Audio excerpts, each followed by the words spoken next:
So here we have our first sample question with our addition and subtraction type problems. Directions just says add and simplify if possible. So the first thing you want to do when you're doing addition and subtraction of rational expressions is, again, look at the denominators, just see if they match or no match.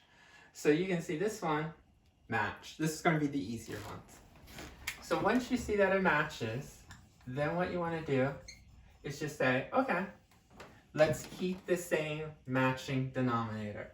So notice that there are two of these. I'm going to just write it as 1. Okay. So I don't write both of them. I don't do square. I just say, oh, 2 of them just becomes 1 of them now.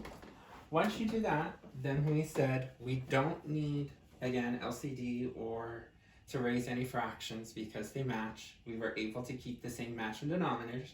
So step 5 is the only tricky part for some of us. Let's rewrite the numerators. Remember, I said put parentheses around each numerator. So numerator 1, numerator 2. And then I'm going to rewrite it on this line as one numerator. See how big the fraction bar is? No more 2 separate fraction bars, 1 fraction bar. So parentheses 8p minus 9 plus 3 minus 7p with the parentheses. Once we have that, then we said, let's get rid of these parentheses. So to get rid of these parentheses, slip in a 1 in front of each of them. When you slip in a 1, you can distribute and say 1 times 8p,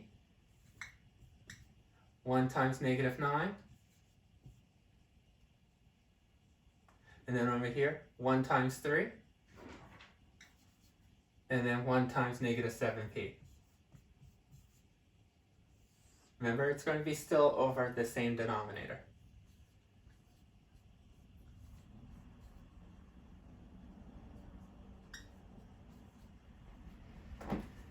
Now that we have no more parentheses we have to worry about, let's see if we have any like terms on the top. And you can definitely see we do have some like terms. Constants with constants. So this and this can go together.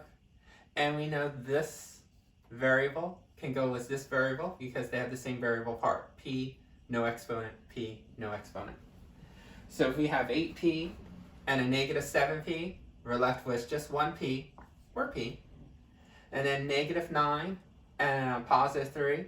Remember how we always did this? If you have a negative and then if you have a positive, remember different signs, subtract. Who wins the tug of war? 9 players or 3 players, team 9 wins. So when you subtract, we know team negative wins, you get a negative 6. Now we're done adding, but remember, it says see if you can simplify. So just because you got that answer doesn't mean we're done yet. What you're going to have to do is see if you can factor out the bottom and the top to see if any factors cancel. So you can see that this p minus 6, 2 terms, yeah, there is no GCF and 2 terms. The only thing I could do is difference of squares. That's not a perfect square. The bottom, 3 terms, again, always look for a GCF. No GCF, remember? No matching parentheses. This doesn't have a letter, this doesn't have a number, and it doesn't start with a negative. But with 3 terms, 1, 2, 3, and no leading coefficient, we're going to do shortcut. So for shortcut, let's do our 2 sets of parentheses. Break down p squared as p and p. Then realize that 72, that's going to have a lot of combos. 1 and 72, 2 and 36, 3. Remember, all I'm doing is taking the 72, divide it evenly. 1, 2, 3. If you want to use a calculator, you can help you. 4, 5, doesn't go in evenly. 6, 7 doesn't go in evenly, and 8. Squeeze that in there. Now that we already have 9 up on the board as a repeat, we're done with the combos list. Let's see what adds to give us 18. To save some time, I see that the 6 and 12 adds to be 18. Remember, each one of these will give us a different number. We're only looking for the one that gives us 18. So we're going to do a 6 and a 12. is our chosen combo. And then I forgot our signs. Remember, plus means that we're going to do same, and then the middle term tells us negatives.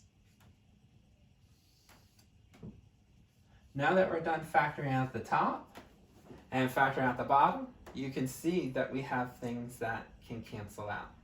So we have a binomial, because remember we couldn't factor this out, p minus 6 on top, and a binomial p minus 6 at the bottom.